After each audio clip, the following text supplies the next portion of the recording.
Ako po si Miss Winnie at ito ang ating kwento.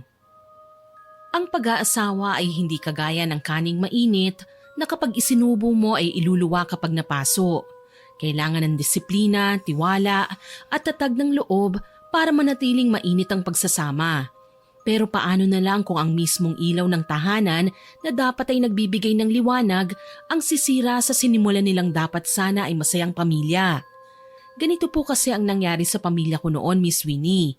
Ako nga po pala si Mara, 25 years old sa kasalukuyan. Ang kwentong ibabahagi ko po sa inyo ay nangyari noong ako'y 16 years old pa lamang, taong 2017. Para lubos niyo pong maintindihan ang aking kwento, sisimulan kong isalaysay sa mga panahong nagsisimula ng magsumbong sa akin ng kung ano-ano si Mama Jessa. Mara, anak, bilisan mo na. Hindi na natin maaabutan ng tatay mo. Ma, kumalma po kayo. Bakit kailangan natin sundan si Papa? Kung tinawag na lang po natin siya para naman makasabay na tayo sa kanya. Hindi nga pwede. Matagal na akong naghihinala na may kabitang ama mo. Ma, sigurado po ba kayo dyan? Baka naman po. Mukha ba akong nagsisinungaling, anak? Bakit ba palagi mo na lang kinukontra lahat ng sinasabi ko? Ma, mabuting tao po si Papa. Hindi natin siya kailangan pagbintangan ng mga bagay na alam po nating hindi naman totoo. Tsaka wala po tayong ebidensya. Mamaya, makikita mong ebidensyang hinahanap mo. Hindi ako nakapagsalita nang hilahin ako ni Mama paalis. Napilitan akong mag-absent sa klase ng araw na yon. Mukha kasing stressed si Mama eh. Nag-alala ko na baka kung ano ang gawin niya. Dati kasi nagkagulo na rin kami dahil sa walang basihang pagseselos ni Mama. Noon pa man, na-diagnose na siya na may pathological jealousy, isang uri ng mental disorder na may mga sintomas ng matinding obsesyon sa kanyang partner, pagseselos ng walang ebidensya at pagiging praning. Pero gumagaling na si Mama eh, lalo na at may minemaintain naman siyang gamot na kailangan niyang inumin once a day. O baka naman yun lang ang akala namin. Ma, baka naman po makipag-away kayo ha? Huwag kang mag-alala, hindi ako makikipag-away hanggat wala akong napapansin. Pero kapag hindi ko nagustuhan ang maaabutan ko, humanda sila anak. Okay naman po kayo ni Papa kanina, hindi po ba? Bakit ganyan na lang po kayo kagigil ngayon? Hindi mo ba nakikita? Nagpapagwapo ang papa mo kanina. Halos ubusin pa niyang perfume sa kasi spray sa damit niya. Pati ang polong suot niya, banat na banat sa plancha. Ma, nainom niyo na po ba ang maintenance niyo? Pwede ba mamaya na yan? Uunahin na muna natin ang papa mo. Wala na tayong oras. Sumakay kami ng taxi na ako rin ang nagpara. Inutusan ni Mama ang driver na sundan ng lumang pickup na minamaneho ni Papa. Bali paggawa po ng peanut butter ang business ng pamilya namin, Miss Winnie. Dati nagsimula kami by pieces hanggang sa dumami ang orders at nagawa na naming makapag-deliver ng iilang box sa mga suki naming stores. Humanda ka sa akin ngayon, Marlon. Maghahalo talaga ang balat sa tinalupan kapag napatunayan kung totoo ang lahat ng hinala ko. Mama, Tumahimik ka nga, Mara. mas mabuti pa po itigil na po natin to. Nakakahiya po eh. Ako pa ngayon ang kailangang mahiya, samantalang ang ama mo lantaran ng paggawa ng kahihiyan. Ipinahinto kagad ni Mama ang taxi sa unang establishment na hinintuan ng sasakyan ni Papa. Bumaba kami at kaagad na lumapit sa nakapark na pick-up. May kausap si Papa sa entrance ng store. Para kaming mga magnanakaw na binabantayan ng nanakawan namin. Nang pumasok na nga si Papa sa tindahan, kinalabit ako ni Mama. Dito ka lang. Ako na ang papasok. Ma, baka naman po kung ano ang gawin niyo ah. Huwag kang mag-alala. Hindi ako gagawa ng gulo. Huhulihin ko lang sila sa akto. Teka lang po, huwag niyo na kayang ituloy ang gagawin niyo ma. Nag-aalala po kasi ko eh. Mara, binabalaan kita ha. Huwag na huwag mong sisirain ang plano kong hulihin ng papa mo. Iiling-iling na hinayaan ko na siyang pumasok sa loob ng tindahan. Para matanggal kahit papano ang kaba ko, kinuha ko ang cellphone tsaka nag-scroll. Panay ang dasal ko na sana walang iskandalong mangyari. Hindi ko na alam kung anong nangyari sa loob, Miss Winnie. Nagulat na lang kasi ako sa sigaw at pagwawala ni Mama habang kinakaladkad ni Papa palabas ng tindahan. Pinagtitinginan sila ng mga tao. Hindi ka na nahiya, Jessa? Pati ba naman sa trabaho ko nagwawala ka ng ganyan? Ano ba, Marlon? Bitiwan mo ko! Hindi. Tutal sinira mo na ang imahe ko sa mga suki natin. Mas mabuti pang lubusin na natin ang ginawa mong iskandalo. Kasalanan mo ang lahat ng ito eh. Kung hindi ka ba naman malandi at manloloko, hindi ako magwawala ng ganito. Narinig mo ba ang sinasabi mo, Jessa? Sa harap pa talaga ng anak natin, nagawa mo akong pagbintangan. Bakit? Ano bang gusto mo? Gawin kitang santo? Purihin hanggang sa bigyan ka ng award ng anak mo? Dahil ikaw ang pinakamabuting ama na nagtatago ng sikreto? Hindi ka nag-iisip. Talagang nagawa mo pa akong pahiya sa maraming tao sa dami ng pwede mong ibintang sa akin. Pambababae pa talaga. Hindi na ako nakatiis. Kaagad akong lumapit sa kanila at pinigilan sila sa kanilang ginagawang pag-aaway. Ma, pa, tama na po yan. Please, wag na po kayong mag-away. Ang dami na pong nakikinig sa inyo. Mabuti pa po, umuwi na po muna tayo.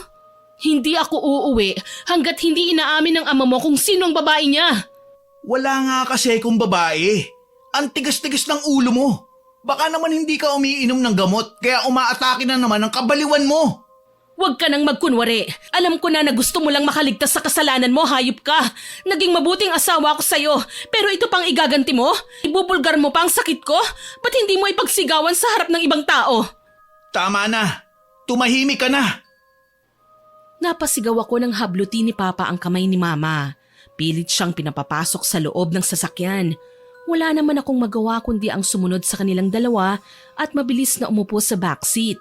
Kabado ako at hindi alam kung ano ang gagawin. Natatakot ako na baka saktan ni Papa ang mama ko. Ayaw kong aminin pero madalas na talaga nag-aaway ang aking mga magulang. Lahat din ng kanilang pinagtatalunan ay dahil din sa mga maling hinala ni Mama. Minsan kasi siguro dahil sa galit ay nakakalimutan na ni Papa ang sitwasyon ni Mama. Mas maganda ba ang babaeng yon ha, Marlon? Sagutin mo ko. Mas sexy ba siya sa akin? Mas magaling sa kama? Ha? Nababaliw ka na, Jessa. Hindi mo alam kung ano mga sinasabi mo. Okay lang. Ganyan naman talaga, di ba? Lalo na kapag may ginagawang masama. Nagtatago ng sikreto. Ang hirap kasi sa'yo. Basta-basta ka na lang naniniwala sa chismis ng mga kapitbahay natin. Alam na nga nila na may sakit ka eh. Kung ano-ano pa ang sinasabi nila sa'yo. Huwag mo silang husgahan. Hindi nila kayang magsinungaling sa akin. Isa pa, hindi sila magdududa sa'yo kung wala silang nakikita. Sige, kung talagang kumbinsido ka, sabihin mo sa akin kung sino ang babaeng pinagdududahan nilang kabit ko. Malay ko sa'yo, kahit sino naman ini-entertain mo. Wala ka ng oras sa akin. Bakit kahit ang simpleng pag-uusap, minamasama mo na? Ang gusto ko lang maging tapat ka sa akin. Tapat ako sa'yo pero ayaw mo lang maniwala. Nabulag ka ng maling impormasyon na natatanggap mo galing sa ibang tao. Pasimple kong tinakpan ang tenga ko dahil hindi ko na nagugustuhan ang takbo ng usapan nila. Para bang isang malaking pagkakamali na naging mag-asawa pa silang dalawa. Hindi ako nakatiis, sinigawan ko silang dalawa. Pwede po ba mag-usap kayo ng maayos? Hindi po ba kayo nagsasawa? Palagi na lang kayong ganyan. Ako po ang nahihiya sa ginagawa nyo. Pagsabihan mo ang mama mo, nagsiselos kung kani-kanino. Nabibwisit na ako. So anong gusto mo? Hayaan kita? Sige, lumandi ka hanggat kaya mo. Nang sa ganun, magkaroon man lang ako ng pagkakataong maipakulong kayo ng babae mo. Pakiramdam ko, sumisikip ang dibdib ko sa kanilang pinag-uusapan. Hindi na ako nakapagpigil pa. Kaagad akong bumaba ng sasakyan. Nagtatakbo ako at hindi pinansin ang pagtawag sa akin ni Papa. Umiiyak ako at huli na nang mapagtanto ang mali kong pagkakatapak sa semento. Kaagad akong bumagsak nang matapilok ako. Napaiyak na lang ako sa sakit pero hindi ko inaasahan na may lalapit sa akin para tulungan ako. Si Ate Ann. Naku, ingat! Aray, ang sakit ng paa ko! Bakit ka ba kasi tumatakbo? Okay ka lang ba? Masakit po, ate. Napilayan yata ako. Kapitbahay po namin siya, Miss Winnie. Ang totoo niyan, malayo man ang agwat nila Papa at Ate Ann, naging magkababata silang dalawa. Hindi ko nga lang magawang makipaglapit kay Ate Ann dahil may reputasyon si Mang Roger, ang tatay niya, bilang isang mangkukulam. Yun ang usap-usapan ng mga tao sa bayan, pero hindi ko personal na nakita ang ginagawa niyang pangungulam. Kumalat lang ang issue dahil sa mga tsismosa. May mga panahon lang na gusto kong maniwala dahil minsan akong nakakita ng itsura ng mga taong kinukulam na si Mang Roger mismo ang tinuturong salarin. Teka, kailangan natin hilutin ang paa mo. Naku, mukhang nasugatan ng tuhod mo. Oh. Ate Ann, wag na po. Nakakahiya naman po sa inyo. Naku, okay lang no. Hindi naman kita pwedeng pabayaan dito. Ano bang nangyari? Mahaba pong kwento eh. Kaya kong pakinggan yan kahit ilang oras pa. Halika. Inalalayan ako ni Ate Ann na makatayo. Mabuti na lang may mga bench sa lugar na kinaroroonan namin kaya naupo muna kami. Ano bang nangyari? Nakakahiyaman pong ikwento pero kailangan ko na rin po kasi ng advice eh. Hindi ko na kasi alam kung ano ang gagawin ko eh. Wala nang tigil sa pag-aaway sina mama at papa. Pati po ako nadadamay. Mahirap nga ang ganyan, pero alam mo normal lang sa mag-asawang nag-aaway. Hindi naman perpekto ang pagsasama eh. Pero sa parte kasi nila mama kahit maliit na bagay pinagtatalunan nila. Dati nga naalala ko pati eskwelahan kung saan ako papasok ng high school pinag-aawayan pa nila eh. Sa huli nasunod si mama, wala namang angal si papa kahit anong sabihin ng ina ko eh. O yun naman pala eh, bakit lumala ang away nila ngayon? Nagsiselos po si mama eh. Akala niya may babae si papa. Pero kahit ako hindi siya magawang paniwalaan. Ang bait naman kasi ni papa ate. Hindi ba nag-uusap ang mga magulang mo sa inyo? Baka naman may pinag-aawayan sila na hindi mo alam. Wala naman ate. Hindi naman sila dating ganyan. Kung may pagtatalo man sila, hindi umaabot sa punto na magpapahiyaan na sila sa harap ng maraming tao. Alam mo, sa tingin ko, stress lang pareho ang mga magulang mo. Kailangan nilang mag-relax at mag-usap. Sana nga po ate, ganun lang yun kadali. Ganito na lang, birthday ko sa susunod na buwan. Invited kayo ng mama at papa mo ha? Pumunta kayo para naman mabago din paminsan-minsan ang environment na napupuntahan ng mama at papa mo. Susubukan ko po ate, sana lang magkasundo na sila. Walang imposible kapag humihingi ka ng favor kay God. Ngumiti na lang ako sa kanya bilang pagsang-ayon. Mabait si Ate Ann. Madalas ko siyang nakikita sa labas ng kalye namin. Sa katunayan, paborito siya ng mga bata. Namimigay siya ng candies, biscuit at kung ano-anong pagkain meron siya. Maalalahanin din si ate kaya alam ko kapag nagtanong siya ng kahit ano sa amin, concern lang siya sa kapwa. Kumusta na pala ang kalagayan ng mama mo? Buti hindi naman nagkakasakit. Hindi naman po ate. Malusog si mama. Medyo stress lang talaga dahil sa trabaho. Matagal na rin mula nang huli kaming mag-outing eh. Okay lang yan. Alam mo pwede kang magsabi sa akin kung gusto nyong magbakasyon. Pwede akong magpabook para sa inyo. Naku, ang bait mo naman ate. Siyempre naman kababata ako ang papa mo. Magkapatid na ang turingan namin. So para mo na rin akong tita. Hayaan mo ate, minsan babanggitin ko rin sa mga magulang ko. Sama ko ha? Sige po. Nagpalipas muna ako ng oras bago nagpasyang umuwi. Pagdating ko sa bahay, nandun na si mama. Nakabusangot ang muka. Si papa naman, hindi ko makita sa buong kabahayan. Tinarayan ako kagad ni mama nang makita niya ako. Manang-mana ka talaga sa ama mo. Pareho kayong mahilig maglakwatsa. Mama naman kadarating ko lang po. Ano ngayon? Bakit? Nagpaalam ka ba sa akin nang mag-walkout ka kanina? Nasaan po ba si papa? Hayun, umalis. Pinipilit na maayos daw siyang nagtatrabaho. Huwag ko raw siyang pagbibintangan. Sinabi ko naman po sa inyo walang ginagawang masama si papa eh. Hindi ako kumbinsido. Singhal ni mama. Panay ang dabog niya ng mga gamit sa kusina. Nagkakalansingan tuloy ang mga kutsara at plato. Muntik pang mahulog ang babasaging pitsyel na maagap ko namang nasalo. Para siyang galit na hindi ko maintindihan. Ma naman, huwag niyo pong idamay sa galit niyo ang mga gamit natin. Tsaka uminom po muna kayo ng gamot. Kung hindi lang sana ako niloloko ng papa mo, hindi ako magkakaganito. Porke may sakit ako, ipinamumukha niya sa akin na wala akong kwenta. Hindi naman po totoo yan eh. Mahal po kayo ni papa. Duda ako sa pagmamahal niya sa akin. Mas masaya siyang kausap ang iba. Ma, mag-usap nga po kayo ni Papa ng mahinahon. Yung wala po sanang halong iskandalo. Nakakahiya po sa mga tao palagi nalang mainit ang ulo mo. Palagi ka nalang pong galit. Sa totoo nga lang po, mas tsismosa naman talaga ang madalas niyong kausap dyan sa labas Ano pa nga bang aasahan ko sa'yo? Alam kong mas kakampi ka sa ama mo kesa sa akin. Ma, wala po akong kinakampihan. Ang gusto ko lang po magkabati kayo. Sambit ko tsaka siya iniwan. Hindi ko pwedeng ipamukha mismo kay mama ang tungkol sa sakit niya. Hindi yun makakatulong sa kanya. Mas kailangan na itrato lang namin siyang normal para hindi niya i-down ang sarili niya. Isa pa, nagkakaganyan lang naman si mama dahil sa hindi niya magandang karanasan sa mga magulang niya noong araw. Mismong lolo ko ang nagloko kay lola kaya natatakot si mama na mangyari sa amin ang nangyari sa kanila. Kailangan kong habaan ang pasensya ko. Nagkulong ako sa kwarto at hindi na lumabas pa kahit panay ang katok ni mama sa pinto. Hindi ko na rin namalayan na nakatulog na ako.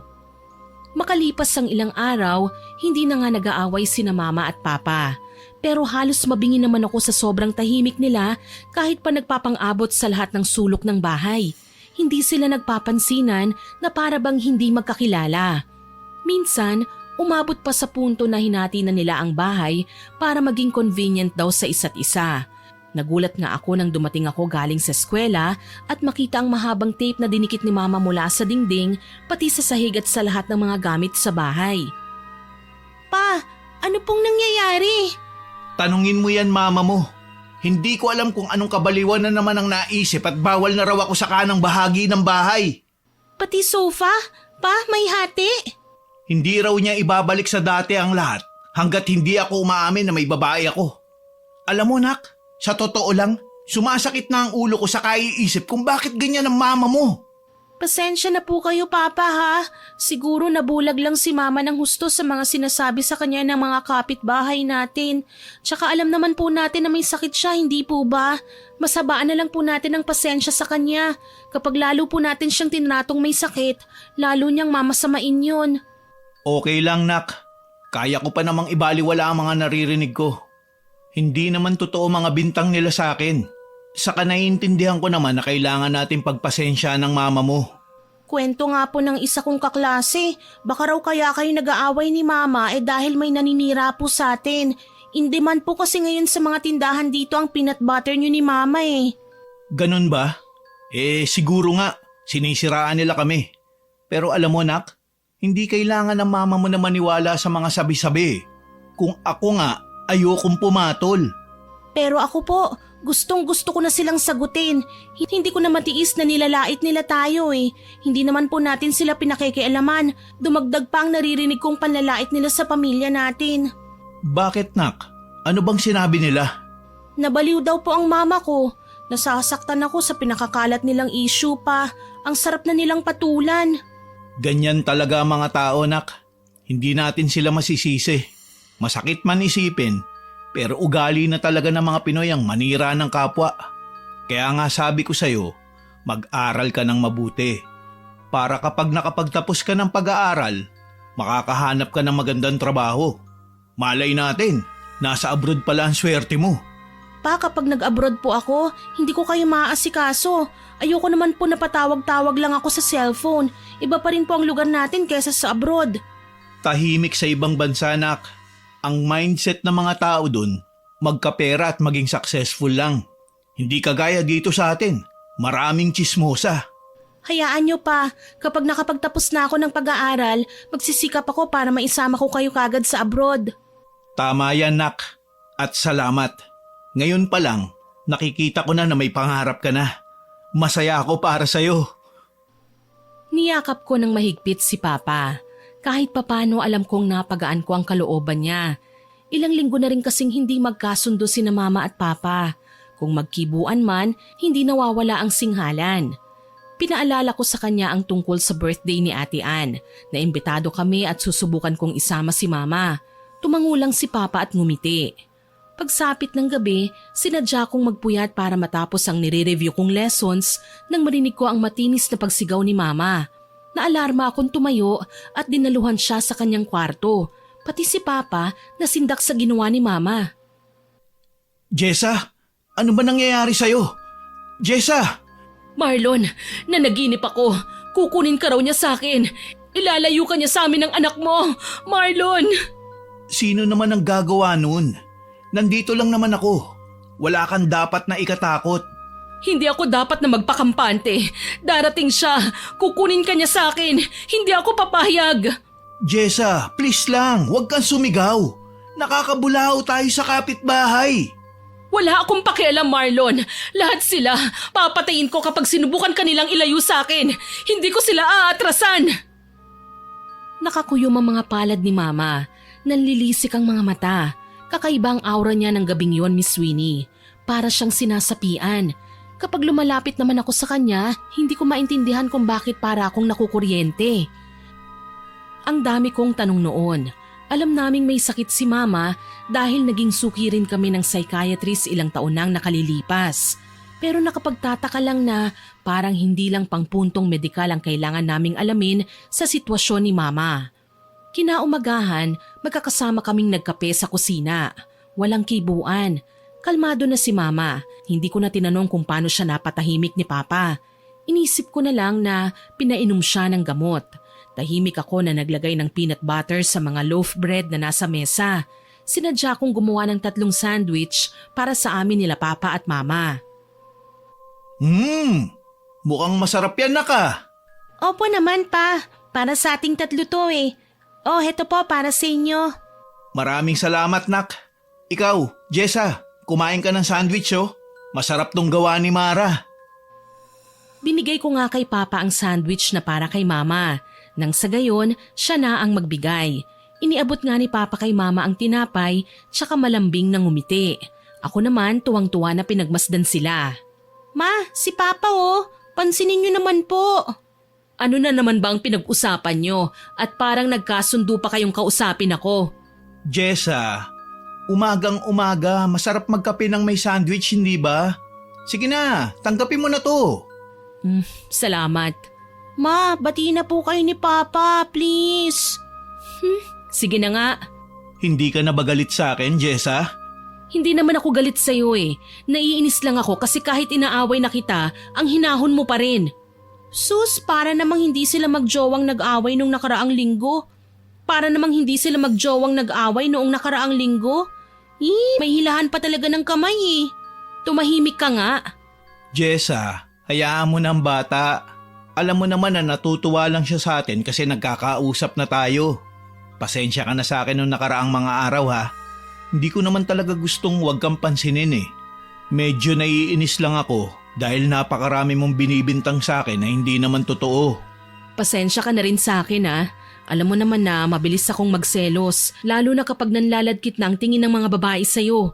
Sa totoo lang, gusto ko silang pagbubuhulin eh. Alam mo naman na trabaho lang ang nasa isip ko ngayon.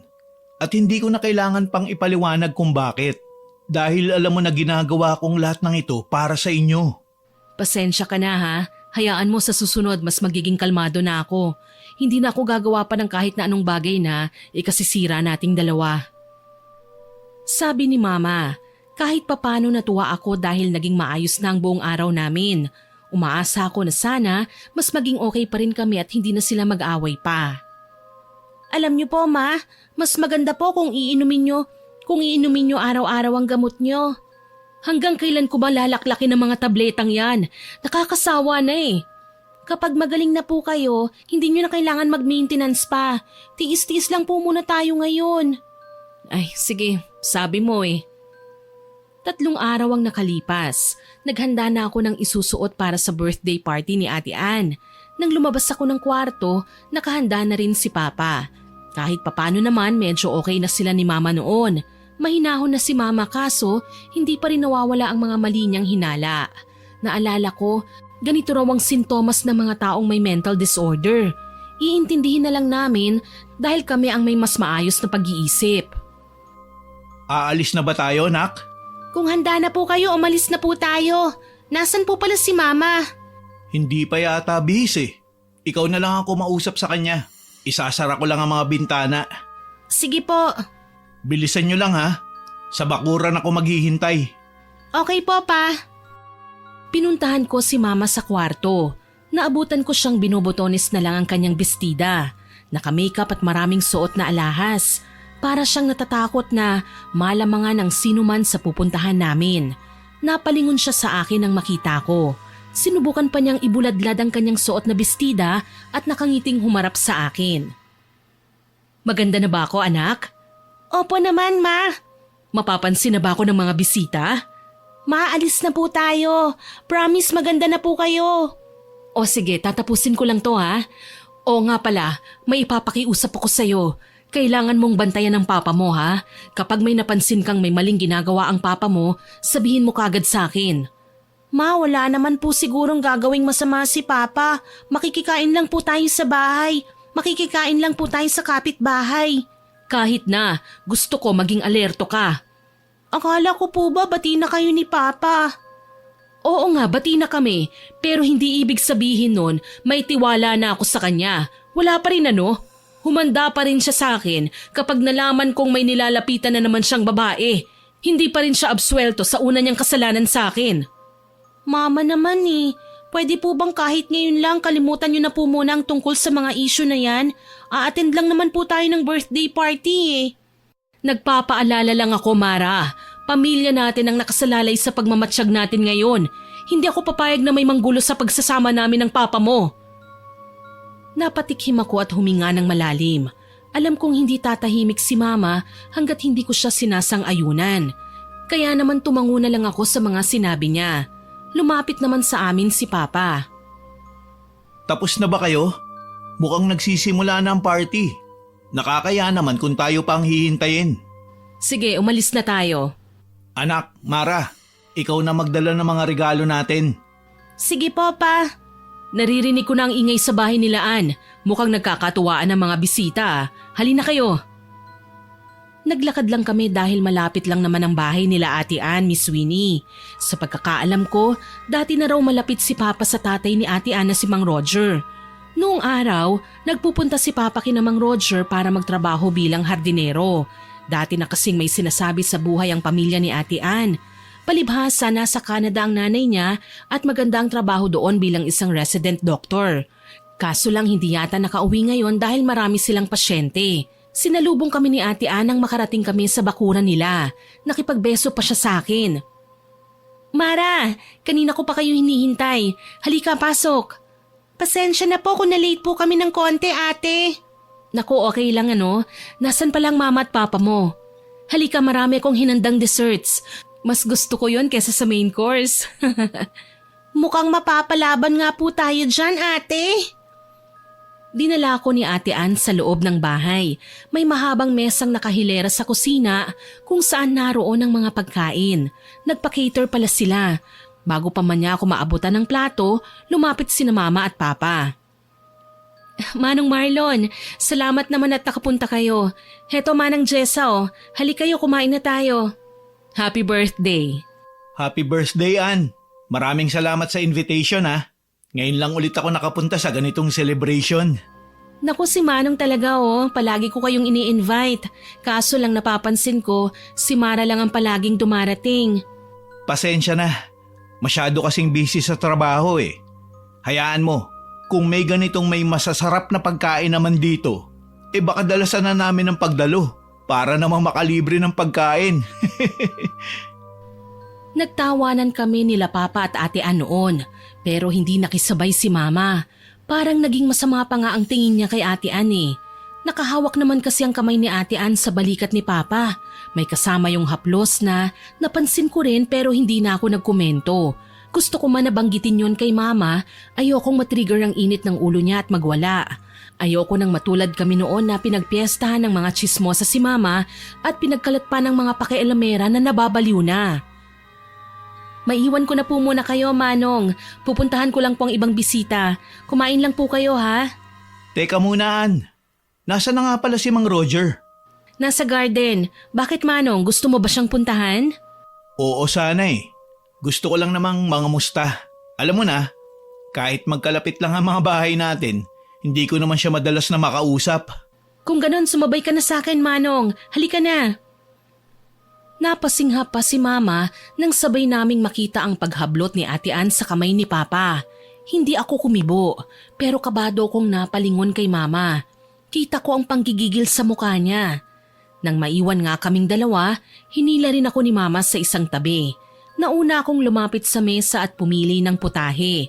Habang kumukuha nga kami ng pagkain, halos saksakin na niya ng serving spoon ang nakahaing mga putahe.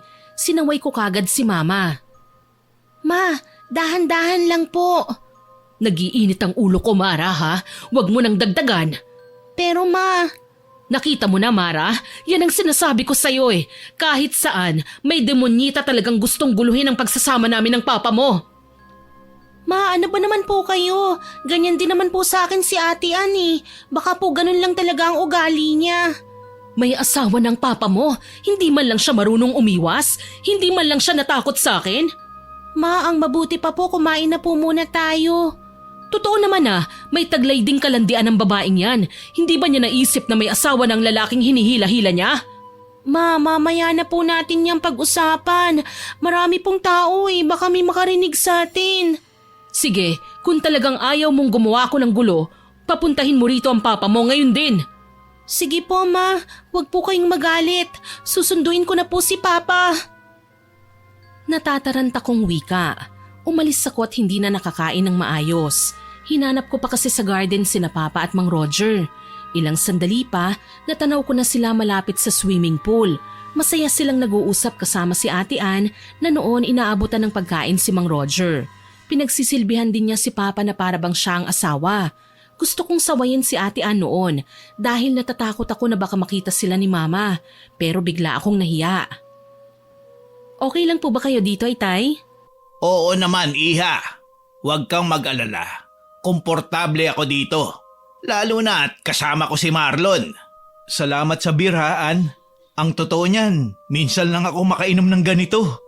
Bakit naman, Manong? Magagalit kasi ang manang Jessa mo. Iho, beer lang ito. Hindi nakakalasing ang isang bote lang. Abay, bakit naman magagalit si Jessa? Alam mo bang walang magandang idudulot sa pagsasama ang ganyan? Oo nga, Manong. Hindi ba parang masyado ka namang hinihigpitan ni Manang Jessa? Tsaka kung malasing ka man ngayon, pwede naman kitang ihatid. Tumikhim ako bago pa man makasagot si Papa sa sinabi ni Mang Roger. Napansin nila kagad ako, kaya ngumiti sa akin ang matanda. Excuse me po, Mang Roger, Ate Ann. Pwede ko po bang mahiram si Papa? Oo naman, Iha. Aba, Marlon, siya na ba si Mara? Dalaga na ha? 16 pa lang po ako. Edi dalaga ka na rin, pero wag ka munang magbo-boyfriend ha. Naku, ang mga lalaki paiiyakin ka lang. Kapag may nagpaiyak sa anak ko, ako ang makakalaban nila. Nako Marlon, ganyan din ang sinabi ko kay Ann. Hayan, sa kakahigpit ko sa kanya, malapit na siyang lumagpas sa kalendaryo. Wala pa rin siyang lalaking na ipapakilala sa akin. Itay, sa ayoko pa pong magka-boyfriend eh. Mas importante sa akin ang trabaho ko. Sa kakatrabaho mo, balang araw magigising ka na lang ng mag-isa ka at walang pamilya. Huwag mo kaming gayahin ang nanay mo, anak. Tignan mo kung saan kami dinala ng pagnanais namin magkapera ng malaki. Ni hindi ka man lang namin nabigyan ng kapatid. Tay, okay lang po yun. Masaya naman po ako dahil kahit wala akong kapatid, hindi nyo naman po ako pinabayaan. Hindi nyo naman po ako pinabayaan. Tsaka ayokong basta na lang makipagjowa dahil gusto nyo, no? Mas gusto ko po ang lalaking kagaya ni Manong Marlon. Responsable at mabait. Ikaw talaga anak. Masyadong mataas ang standards mo. Kaya naman walang naglalakas loob na manligaw sa'yo. Nagyakapan pa ang mag-ama kaya sinamantala ko ang pagkakataon na abala pa silang dalawa. Binulungan ko noon si Papa. Pa, hinahanap ka ni Mama. Ha? Bakit naman? Nagpaalam ako sa kanya na makikipag-usap muna kay Mang Roger, hindi ba? Pa, iba po ang pagkakaintindi ni Mama sa ginawa niyong pagsama kay Ate Annie. Nagsiselos na naman po siya. Ano? Nasaan ngayon na mama mo? Iniwan ko lang po siya sa sala kanina. Nagbanta po siya na mag-ieskandalo kapag hindi kayo nakabalik kagad. Tara, puntahan na natin ang mama mo. Bumalik kami sa sala at hinanap si Mama. Pero wala na siya doon. Hanggang sa may mapagtanungan kami at nalaman na lang namin na nauna nang umuwi si Mama. Tinuro pa nga ng isa sa mga bisita ang plato niya na may lamang pagkain at hindi man lang nakapangalahati. Tuloy napilitan din kaming umuwi ng mas maaga. Nahihiya akong magpaalam kay Ate Ann pero hindi ko na sinabi na si Mama ang dahilan. Kung tutuusin naman kasi, malaki ang partisipasyon ni Ate Ann kung bakit nag-walkout si Mama eh. Hindi ko masabing lantaran niyang nilalandi ang papa ko dahil pasimple lang naman ang mga galaw niya. Pero habang tumatagal, nakakaramdam na talaga ako ng mali siya eh. Hindi ko naman yun pwedeng sabihin sa kanya. Siyempre takot ako kay Mang Roger. Pasensya ka na ate ha. May iba pa kasing lakad sina Papa kaya kailangan na naming umuwi ng maaga. Naku, okay lang. Heto nga pala, magdala ka na lang ng ulam. Mukhang hindi kayo nakakain ng maayos eh. Salamat sa pagpunta ha. Thank you rin po ate. Tinanguan ko si Ate Ann at sumunod na kay Papa. Pagdating namin sa bahay, hinanap ko si Mama. Maayos naman sa loob pero alam kong nasa bahay na siya. Nasa may hagdan na kasi ang hinubad niyang sandals. Nilapag ko muna ang ulam sa mesa, tsaka siya tinawag sa kusina. Ma? Oh, nandyan ka na pala. Mabuti at naisipan mong sumunod sa akin. Akala ko talaga hindi niyo na mapapansin na wala ako ron eh. Ma, bakit ka naman po umuwi kagad? Hindi mo man lang kami nahintay. Nasaan ang papa mo, Mara? Nasaan? Nandito ako, bakit? Akala ko ba nag-usap na tayo, Marlon? Bakit ibang babae na naman ang humahawak sa'yo? Tuwang-tuwa ka naman. Jessa, ano na naman ba yung sinasabi mo? Ano? Nagmamaang-maangan ka pa? Palibhasa, enjoy na enjoy kayo kanina eh, no? Para kayong one happy family. Ma, wag naman po kayong sumigaw. Napasinghap ako nang biglang lumagapak ang palad ni Mama sa pisngi ko, Miss Winnie. Sinampal niya ako na ikinasigaw naman ni Papa. Jessa, tumigil ka! Ikaw ang may kasalanan kung bakit kami nag-aaway ngayon ng Papa mo. Ano, masaya ka na ha, Mara? Ano pong kasalanan ko, Ma? Nagtatanong ka pa? Anong sinabi ko sa'yo? Hindi ba sabi ko puntahan mo ang papa mo? Anong ginawa mo? Nakipag-usap ka pa sa kanila. Mas nagtagal kayo sa pakikipag-banding kinaan kesa sa akin. Ikaw naman, Marlon, nakalimutan mo ng kasama niyo ako. Nakikipag-usap ako sa kanila. Bakit pati yun nilalagyan mo ng mali siya? Dahil mas maganda kang makitungo sa iba. Samantalang sa akin, iwas na iwas ka. Ano bang gusto mong gawin ko para maging malambing ka ulit sa akin, ha, Marlon? Hindi ko na napigilan ng matakot nang makitang biglang nanlisik ang mga mata ni Mama. Hindi ko alam kung bakit ganyan na lang siya katindi magalit. Isa lang ang malinaw, may nangyayari na naman kay Mama na kailangan naming pagtuunan ng pansin ni Papa. Nang mga sandaling yon, alam kong galit na rin si Papa na hindi na niya kayang kausapin ng matino si Mama dahil sa ugali niyang bayolente. Kahit natatakot, pinili kong pumagitna para naman mabawasan man lang ng kahit konti ang init ng ulo ni Mama. Ma, kalma lang po kayo ha. Wala pong ibig sabihin ng nakita nyo kanina sa party. Kinausap lang po ni Mang Roger si Papa. Huwag na po kayong magalit, Ma. Ganyan naman kayo eh. Hindi nyo na nirespeto ang nararamdaman ko. Mas gusto nyo pang makipaglapit sa ibang tao. Mas importante sila sa inyo. Pa, si Mama. Mabuti na lang, tila ba naintindihan ni Papa ang gusto kong sabihin sa kanya. Lumambot ang ekspresyon sa mukha niya at nilapitan si Mama. Kahit papano kumalma naman si Mama at tahimik na umiyak. Umatras siya at napasandal sa dingding. Maya-maya pa, sinabunutan niya ang sariling buhok. Tapos bigla siyang tumingin sa akin. Takot akong umatras. Nanlaki ang kanyang mga mata. Diyos ko, anong nangyayari sa akin? Bakit ako nagkakaganito? Mara anak, patawarin mo ko. Hindi ko gustong saktan ka. Ma, wala po yun. Kumalma po muna kayo. Ang mabuti pa, uminom na po muna kayo ng gamot. Tama ang anak mo, Jessa. Huwag kang mag-alala. Magiging okay din ang lahat. Huminga ka ng malalim, ha? Hindi ko naman gustong magalit eh. Kaso hindi ko mapigilan ang sarili ko. Ano ba kasi ang nangyayari sa akin? Nababaliw na ba ako? Wala na ba akong pag-asang gumaling? Kakaiba ang kinikilos ni Mama at nag-aalala po kami ng husto, Miss Winnie. Alam namin ang tungkol sa kalagayan niya, pero habang tumatagal lalo siyang lumalala. Salamat na lang at nagawa pa namin siyang pakalmahin ng mga sandaling yon. Kinabukasan, dinala na namin siya sa psychiatrist niya. Ayon sa doktor, natitrigger daw ang sakit ni Mama lalo na kapag sa tingin niya nababaliwala ang halaga niya. Ang mga taong may pathological jealousy raw kasi sobra at hindi makatwiran ng pagseselos. Lapat na lapat sa isipan niya na ang asawa niya ay may iba kahit wala namang ebidensya. Masyado rin siyang possessive at obsessive, tipong gusto niyang kontrolin ang bawat galaw ng partner niya. Pumapasok din daw sa sitwasyon ang hindi niya mapagtiwala sa kanyang asawa sa pagsasama nila. Higit sa lahat, mabilis magalit at hindi kayang tumanggap ng criticism. Nakakalungkot lang dahil ganun ang mga ugaling pinapakita ni Mama. Diyos ko, bakit parang lumala pa yata ang sitwasyon ni Jessa?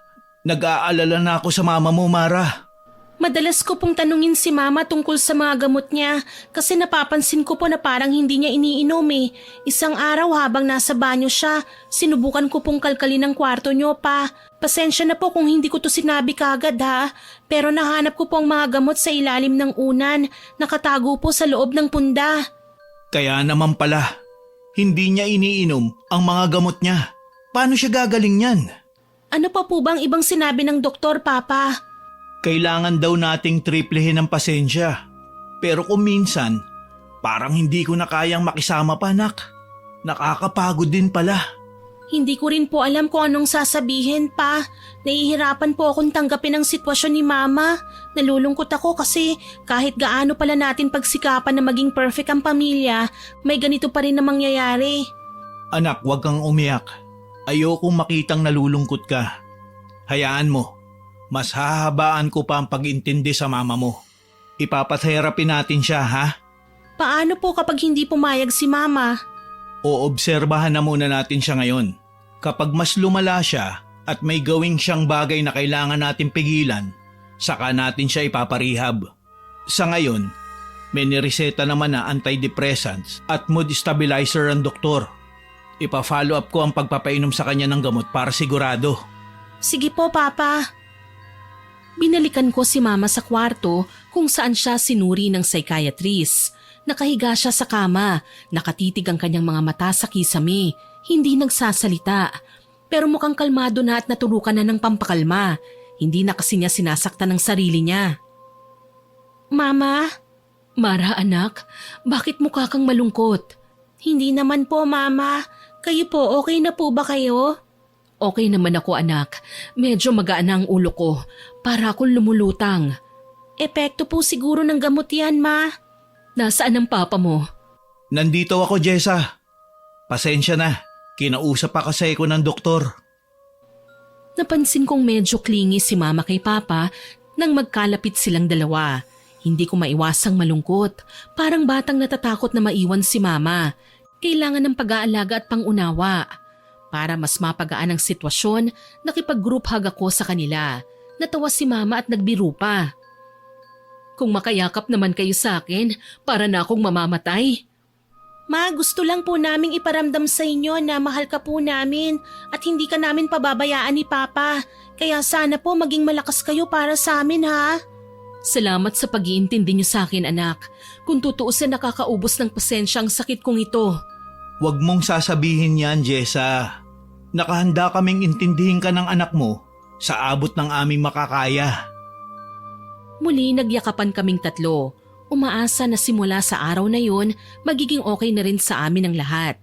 Nang makauwi nga si Mama sa bahay, mas naging malapit kaming tatlo sa isa't isa. Madalas pa rin na nagigising si Mama tuwing hating gabi na minsan inaabot ng madaling araw. Nangangalumata na tuloy siya at tulala. Sinigurado namin ni Papa na hindi siya mapapabayaan. Kapag kailangan niya kami, sinusuportahan namin siya kaagad. Kagaya na lang noong gabing yun, nahuli namin siyang nagising. Ma, bakit hindi po kayo natutulog? Hindi ako makatulog anak eh. Kapag pinipikit ko naman ang mga mata ko, may naririnig akong mga boses na bumubulong sa akin. Ano pong klaseng boses? May bumubulong sa akin na may gagawin daw na hindi maganda ang papa mo, na mambababae siya at papalitan na niya tayo sa buhay niya anak. Natatakot ako na baka magkatotoo yun. Mama, baka naman po guni-guni niyo lang po yun. Huwag po kayong mag-alala, hindi yan gagawin ni Papa. Hindi ko alam anak kung bakit ganito na lang ang kutob ko. Nahihirapan akong ipanatag ang sarili ko. Alam niyo po ma, kulang lang po kayo sa dasal. Huwag po kayong mag-alala, magiging okay rin po ang lahat. Naaawa kong tinignan si Mama Jessa. Sa totoo lang medyo nangangayayat si Mama ngayon.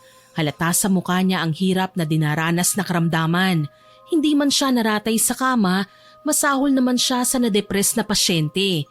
Hindi na rin siya halos makapagsuklay ng buhok at gumagalaw-galaw ang itim sa kanyang mga mata para bang alertong-alerto.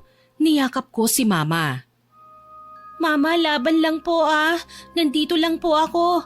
Nandito lang din po si Papa. Hindi ka namin pababayaan. Maraming salamat anak. Kahit papano masaya na rin ako.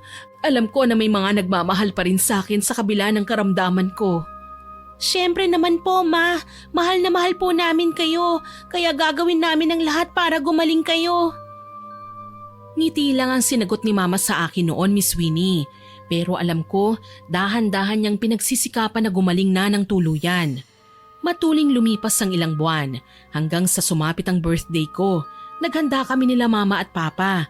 Inimbitahan ko ang mga classmates ko at kaibigan ayon din sa request nila.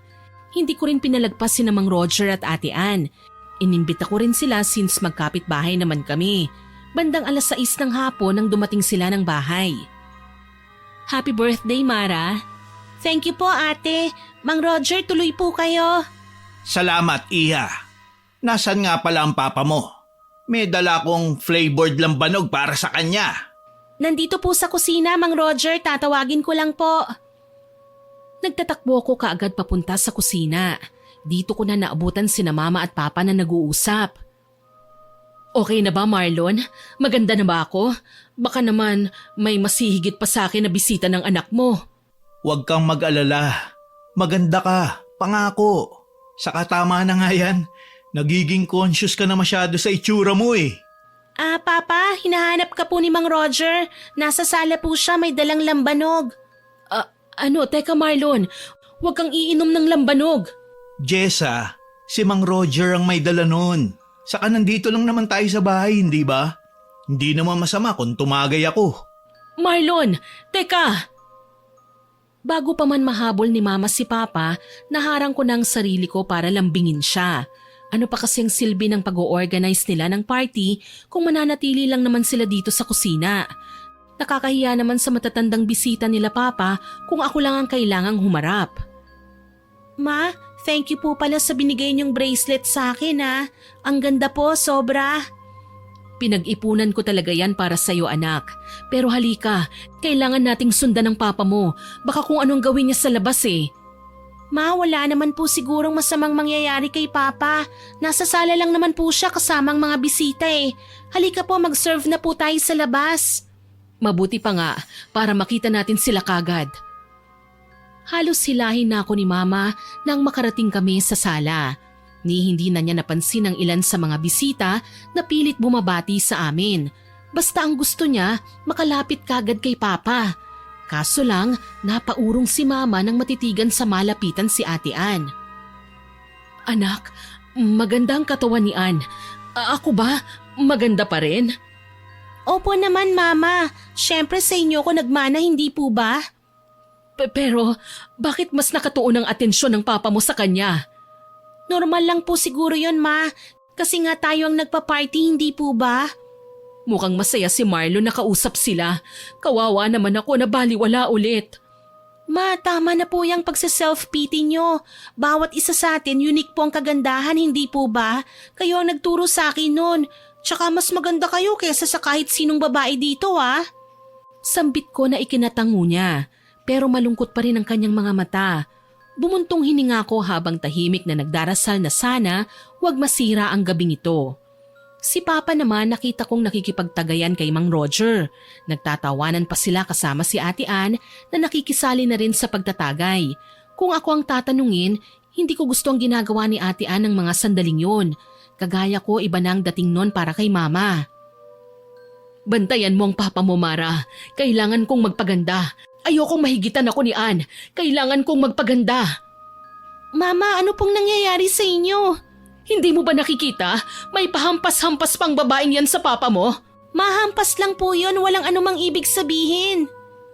Sinabi ko lang yon para pakalmahin si Mama, pero hindi umepekto.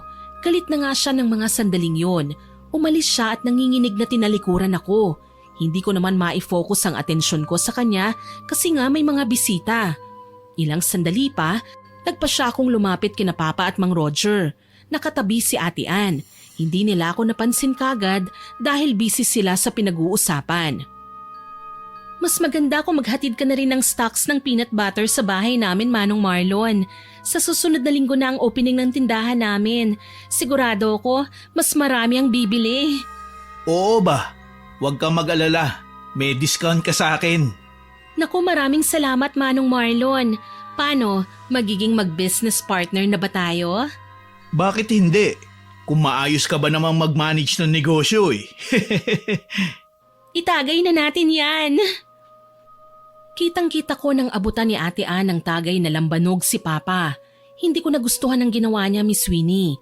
Sa ilang araw na medyo nagsusunod-sunod na ang pagkakataon na nagkikita kami ni ate, may mga bagay akong napapansin sa kanya.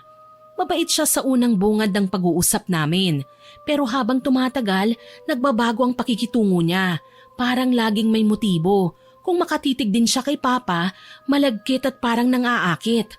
Kaya naman para maabala ang ginagawa nila, kaagad akong sumingit. Pa, may itatanong daw po sa inyo si Mama.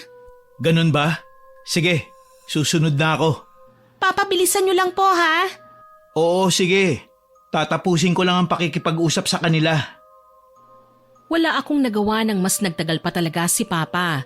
Ang pangako niyang susunod sa akin, hindi na nga nangyari dahil bawat dumarating na bisita, inaasikaso niya. Si Mama naman, tuluyan na ngang nagkulong sa kwarto. Pasado 10:00 na ng gabi nang makahinga kami ng maluwag. Umalis na ang kahuli-hulihang bisita namin ni Papa, si Ate Ann mismo. Nauna na ngang umalis si Mang Roger kaya inobliga ni Papa ang sarili niya na ihatid ang medyo lasing ng babae. Sa katunayan, naabutan ko pa sila na nagtatawanan sa labas ng aming gate. Pa, ako na po ang maghahatid kay Ate Ann. Mabuti pa nga anak. Isa pa, malapit lang naman ang bahay ni Naan. Siguradong makakauwi ka kagad. Wag na, Mara. Tsaka mas okay na rin kung si Manong Marlon ang maghahatid sa akin dahil kaya niya akong saluhin kapag natumba ako. Pa, alam niyo naman pong nagkukulong si Mama sa kwarto kanina pa, hindi ba? Puntahan niyo na po siya at ayaw namang buksan ng pinto kapag ako po ang kumakatok. Ihahatid ko na lang sandali ang Ate Ann mo. Mamaya, mag-uusap kami ng mama mo. Aniya at tuluyan na ngang inalalayan ni Ate Ann. Aniya at tuluyan na ngang inalalayan si Ate Ann palayo. Nakaramdam ako ng inis sa ginawa ni Papa. Hindi naman siya dating ganyan eh. Nagtataka lang ako kung bakit bigla-biglang nagbabago ang pakikitungo ni Papa sa amin kapag nakakausap niya si Ate Ann. Para bang hindi niya matanggihan ng babae? Matamlay akong pumasok sa loob. Lakas loob kong kinuha ang mga duplicate keys na nasa aparador sa may sala. Umakyat ako sa taas at binuksan ang nakalak nilang kwarto. Hindi ko inaasahan ang mabubungaran ko pagkabukas ko ng pintuan. Ma, bakit hindi na po kayo bumalik sa ibaba? Ma, Diyos ko! Dugo, Miss Winnie. Sariwang dugo mula sa sugatang pulso ni Mama. Nanginginig ako sa labis na takot. Hindi ko nga siya kagad nalapitan eh. Nakahandusay si Mama sa sahig, walang malay. Nasa tabi ang blade na ginamit niya para sugatan ng sarili. Nanghina ako sa dami ng pulang likidong nagkalat sa sahig. Nang mapagtanto ko ang ginawa ni Mama, dito na ako tuluyang nagsisisigaw. Mama! Ano pong ginawa niyo? Natataranta kong sigaw. Salamat na lang, narinig ako ng ilan sa aming mga kapitbahay. Tinulungan nila ako na dalhin si Mama sa ospital at sunduin si Papa kina Ate Ann. Namamaga pa nga ang mga mata ko sa kaiiyak kahit noong mag-uumaga na at dineklara ng doktor na safe na nga si Mama. Tahimik akong nakaabang sa kanya nang pumasok si Papa sa kwarto. Mag-aalas 7 na ng umaga. May dala siyang pagkain. Nakabalot sa plastic na may tatak ng isang sikat na fast food chain. Anak, halika. Kumain ka na muna. Kasalanan niyo po ito, Papa. Ano ba ang ibig mong sabihin, Mara? Saka bakit ka ba nagsasalita ng ganyan? Alam niyo naman po na may pinagdadaanan si Mama eh. Alam niyo na hindi siya stable mag-isip. Pero bakit mas pinapansin niyo pang iba kaysa sa kanya? Teka lang, saan ka kumuha ng lakas ng loob na pagsalitaan ako ng ganyan? Nakita niyo ba nagloko ko? Naging irresponsable sa inyo? Mara, alam mong wala akong ibang ginawa kundi ang suportahan kayo ng mama mo simula pa noon. Hindi naman po namin kayo pinagbabawalan pa eh. Sa totoo lang po, malaking respeto ko sa inyo. Pero sana man lang, kayo na mismo ang magkusa na kumustahin si Mama. Tuluyan na akong napaiyak nang sabihin kay Papa ang mga katagang yon. Alam ko pong partners in crime kami ni Papa, Miss Winnie. Sa katunayan, ako ang tagapagtanggol niya kapag napapagalitan siya ni Mama. Pero sa pagkakataong ito, hindi ko siya magawang kampihan. Tila ba hindi fair na makita kong nahihirapan na nga si Mama, tsaka pa naman magiging vulnerable sa tukso si Papa. Ilang beses ko na kasi silang nahahalata ni Ate Annie. Hindi ko lang magawang ikumpronta yun sa kanya dahil kailangan ko ng matibay na ebidensya. Gayunpaman, iniwan niya kami ni Mama sa ospital. Hindi na siya naabutan ni Mama nang magising siya. Anak, nasaan ang Papa mo? Umuwi po sa bahay, Ma. Inaasikaso ang mga orders na peanut butter. Sigurado ka bang sa bahay natin uuwi ang Papa mo? Opo naman. Saan pa po ba siya pupunta, Ma? Kay Ann, pasimpleng inosente lang ang babaeng yon. Pero sa tuwing nakikita ko siya, umaalingasaw ang kalandian niya na hindi ko maipaliwanag. Mama, alam niyo naman po sa panahon ngayon, mahirap magbitiw ng salita kapag walang ebidensya. Kailangan natin ng matibay na patunay na may ginagawa ngang hindi maganda si Ate Ann. Alam ko, anak, at dito ako mas nahihirapan. Alam mo kasi kapag mas lalo akong nag-iisip, mas sumasakit ang ulo ko. Para akong mababaliw dahil hindi ko man lang alam kung paano pipigilan ang pagpasok ng kung ano-ano sa isip ko. Ano po ba kasi naiisip niyo, Mama? Hindi mawala sa isipan ko na may ginagawa ang Papa mong lingid sa kaalaman natin, anak. At kapag nasimulan ko na itong alalahanin, mas lumalala hanggang sa hindi ko na magawang kontrolin ang sarili ko.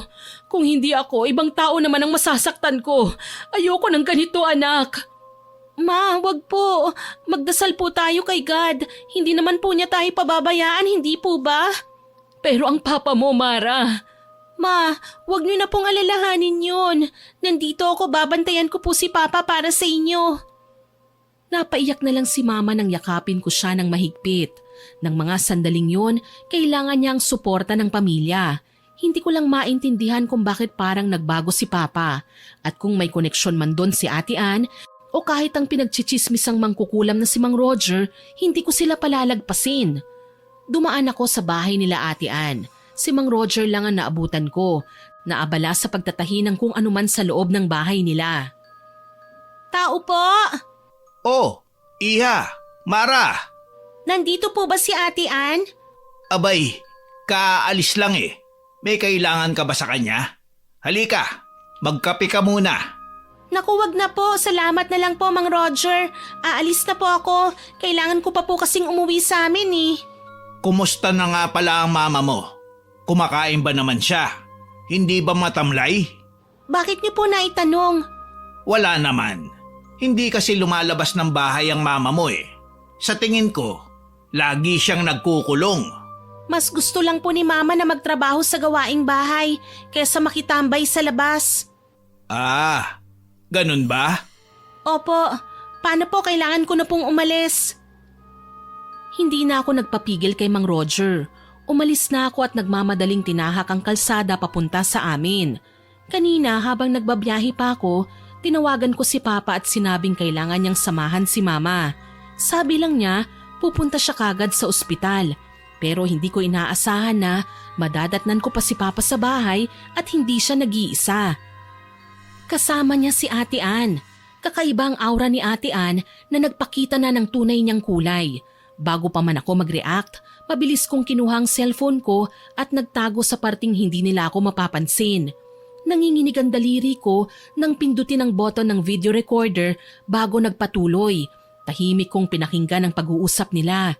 Sa mga sandaling yun, halatang tensyonado si Papa habang nakikipaghilahan kay Ate Ann. Marlon, mag-usap muna tayo. Itigil na natin to, Ann. Ayokong magkasala sa asawa ko. Itigil? Wala pa tayong ginagawa, Marlon. Magsisimula pa lang tayo. Bakit ba ayaw mong pagbigyan man lang ang sarili mo na maging masaya? Naririnig mo ba ang sinasabi mo? Nahihibang ka na. Nagkakamali ka, Marlon. Ang asawa mo ang nahihibang. Hindi mo ba nakikita? Pinagbibintangan ka niya ng mga bagay na hindi mo naman talaga ginagawa. Nababaliw na siya. Walang yaka. Tinuring kitang nakababatang kapatid. Ni hindi ko pinansin ang pagpapakita mo ng motibo. Tapos ngayon, ganyan ka magsalita. Ginayuma na kita. Bakit hindi umeepekto? Magaling gumawa ng gayuma ang tatay ko. Pero bakit? Walang yaka. Ginayuma mo ko? Anong klase kang kaibigan? Iwan mo na kasi si Jessa, Marlon. Ngayon ako kailangan ng pamilya ko, Ann. Hindi ko sila pwedeng pabayaan. Akin ka lang, Marlon. Hindi ko matatanggap na para kay Jessa ka lang. Marami na akong sinakripisyo para mapunta ka sa akin. Pero laging may hadlang. Ano ang ibig mong sabihin? Aamin na ako. Ako talagang may kasalanan kung bakit nagkasakit ang asawa mo. Ano ang ibig mong sabihin? May ginawa ka? Sabihin mo sa akin. Nakita ko ng galit na hinila ni Papa ang braso ni Ate Ann. Nagpumiglas pa ang babae pero para sa akin tama lang yun. Lalo na at pati ako narinig ang sinabi niya.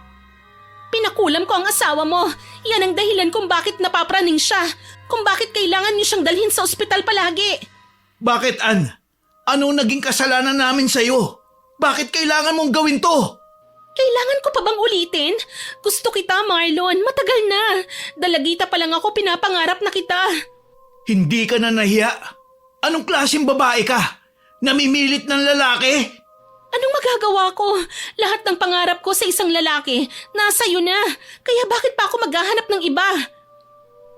Nang mga sandaling yon, hindi ko na napigilan ang sarili ko.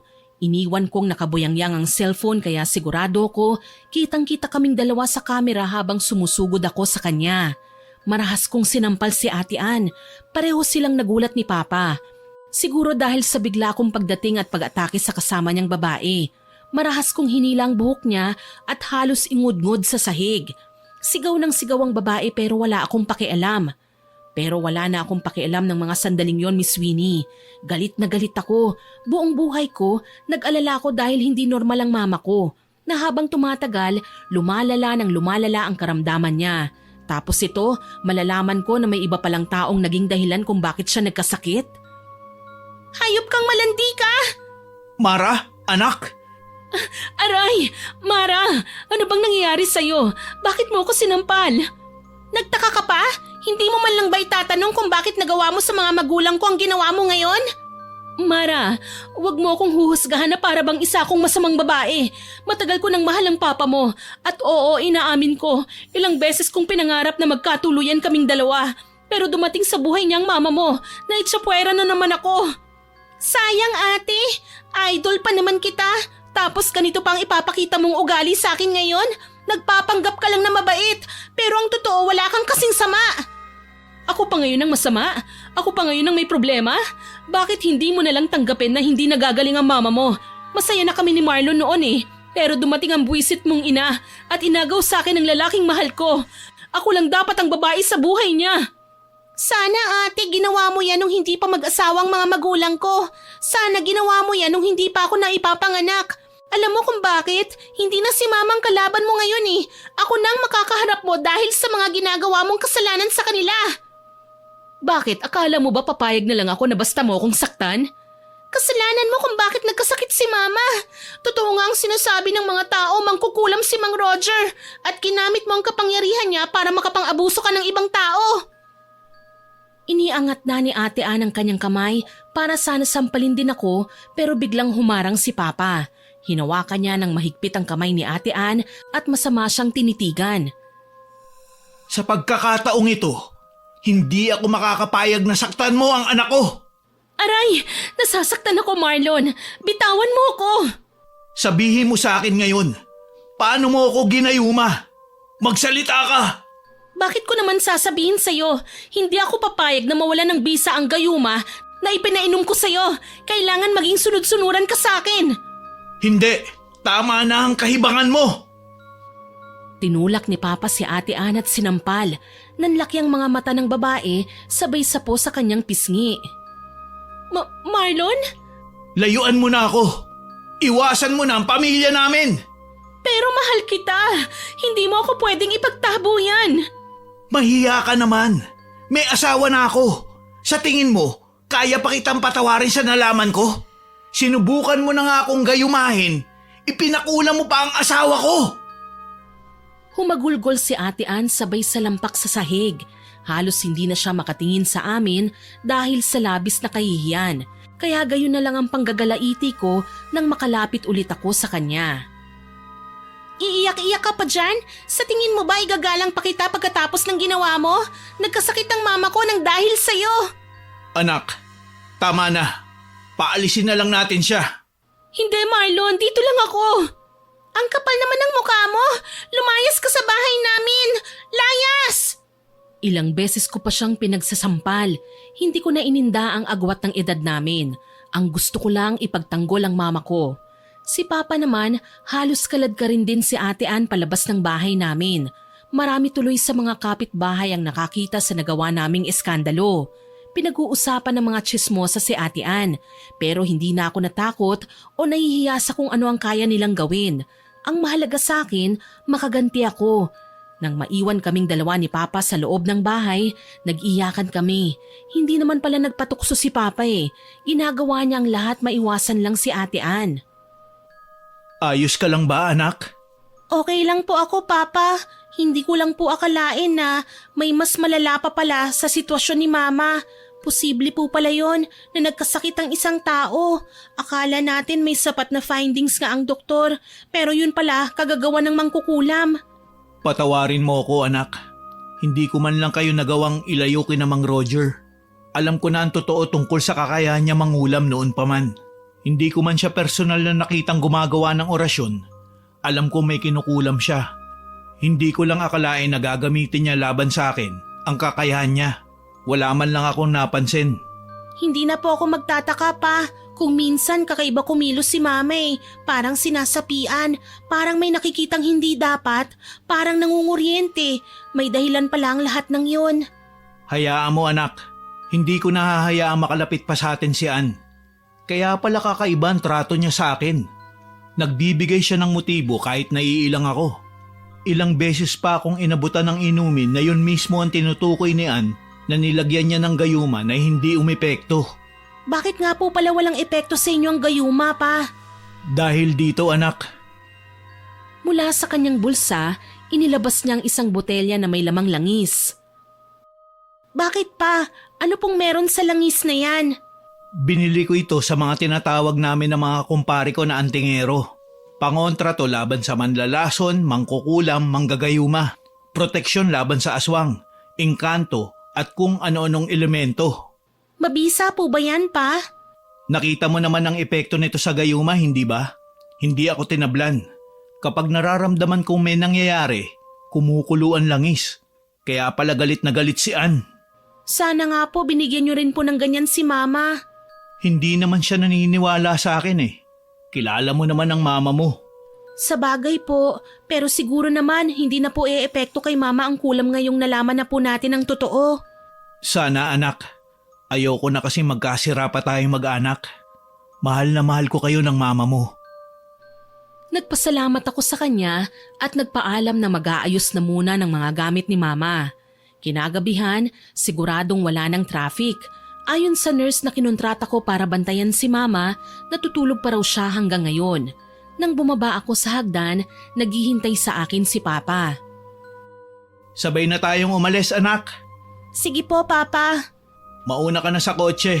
Isasara ko lang ang pinto. Nauna nga ako sa kanya sa labas ng bahay. Kinabahan ako nang makita si Mang Roger at ang kanyang anak na si Ate Ann. Parehong masama ang tingin sa akin. Saan ka pupunta? Anong ibig sabihin nito? Talagang sinama mo pa rito ang tatay mo? Ano ngayon? Sabi mo hindi ka natatakot sa tatay ko, hindi ba? Bakit naman ako matatakot sa mga kagaya nyo?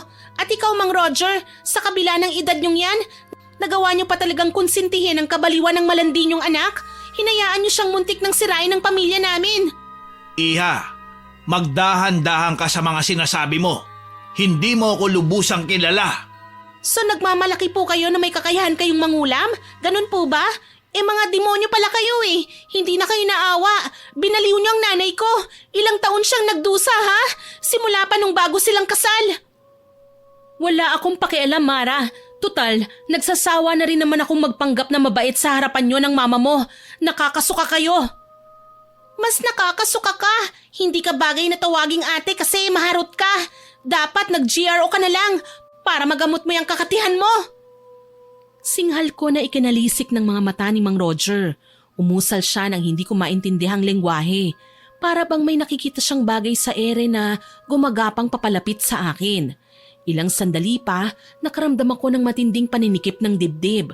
Gayon na lang ang pagsusumikap kong makahawak sa may gate para hindi ako matumba. Napansin kong dahan-dahan na nangingitim ang mga kuko ko at pakiramdam ko na duduwal ako. Tsaka naman pahangos na dumating si Papa. Mang Roger, anong ginagawa niyo sa anak ko? Dapat lang sa kanya ang maparusahan. Walang galang. At ikaw, pinakitunguhan kita ng maayos. Pero anong ginawa mo? Binastos mo ang anak ko. Alam niyo naman na may pamilya na ako. Hindi niyo na dapat na ginagawa to. Pa, tulong! Ha! Huwag ka nang umasa na gagaling pa ang anak mo, Marlon. Tutal, hindi mo naman magantihan ang pagmamahal ng anak ko sa'yo. Mas mabuti pang patayin ko na lang ang mag-ina mo. Ngumisi si Mang Roger sabay nagpaakay sa kanyang anak na si Ann palayo sa aming bahay. Kaso marami na sa mga tsismosa at mga tambay ang nakarinig sa ginawa nila. Sa katunayan, pinagtulungan silang batuhin at ni hindi na kinilala ang kanilang pamilya bilang isa sa nirerespeto sa aming lugar. Kinutsa sila, hinusgahan at pinagtabuyan. Hindi ko na nga alam kung ano pang nangyari sa kanila dahil nanghina na ako noon. Anak, teka, huwag kang pipikit. Diyos ko, anak! Papa? Sapilitan akong pinainom ni Papa ng langis galing sa botelyang hawak niya. Nanginginig akong lumunok kahit nakakadiri ang lasa nito. Para akong lumaklak ng mantika. Maya-maya pa, naramdaman ko na lang na may gustong lumabas sa bibig ko. Kaya hindi na ako nag-inerte pa. Isinuka ko ang lahat kahit halos bumaligtad na ang sikmura ko sa sakit. Nang mahimasmasan ako, tsaka ko palang nalaman mula kay Papa na nilason ako ng tusong matanda. Pasimple lang at hindi ko sila madalas na makita. Ang mga kwentong kumakalat akala ko chismis lang. Pero sa isang taong kagaya ko na natikman ang bagsik ng isang mangkukulam, napagtanto kong hindi pala sila dapat na hinahamon. Malakas ang loob nilang gumawa ng masama dahil may kakayahan silang manakit ng kapwa. Buti na lang talaga, napagaling ako ng langis ni Papa na sabi niya kilala raw sa tawag na himag. Isang uri ng langis na pwedeng maging emergency na inumin ng mga taong nabibiktima ng mga manggagamod o manlalaso na mangkukulam. Kinabukasan na ako nakadalaw kay Mama sa ospital. Galit na galit siya nang malaman mula sa mga kapitbahay namin ang ginawa nila Ann sa akin. Mabuti na lang may malay na si Mama at kahit mabagal na magsalita, alam kong manunumbalik na siya sa dati. Sinasabi ko na nga ba, may sa demonyo ang mag-amang yan. Sa galing nilang magpanggap, hindi man lang natin nahalata ang masasamang balak nila. Huwag ka na mag-alala, Jessa. Naghain ng petisyon ng mga kapitbahay natin laban sa kanila. Hindi lang pala tayo ang biktima na mag-amay. Marami pa. Hayop sila, kaya pala para akong sinasapian ng masamang espiritu dahil sa kung ano-anong pumapasok sa isip ko. Sa mga pagkakataong yun pala nila ako kinukulam. Ayaw maniwala ng mga doktor sa kulam. Pero nagawa kitang pakalmahin gamit ang langis na binili ko sa antingero. Sabi ko naman sa'yo, totoo to eh. Ito nga ang nagligtas sa anak natin eh. Pasensya na kayo, Marlon. Mara, napabayaan ko kayo. Nagpaapekto ako sa mga boses na bumubulong sa akin. Muntik na akong tuluyan na mabaliw. Mama, alam ko pong gagaling kayo. Kita nyo naman po maingay na po kayo ulit at mukhang sumisigla na. Hindi raw mapapawi ng langis na ininom nyo ang mga karamdaman na nilagay ni Mang Roger sa mga katawan nyo. Umalo na to na parang normal na sakit na lang. Pero habang tumatagal, nawawalan to ng bisa. Lalo na't nabisto ng marami ang kanilang mga kalokohan. Nalulungkot ako sa ginawa nila, muntik nang mawala si Mama.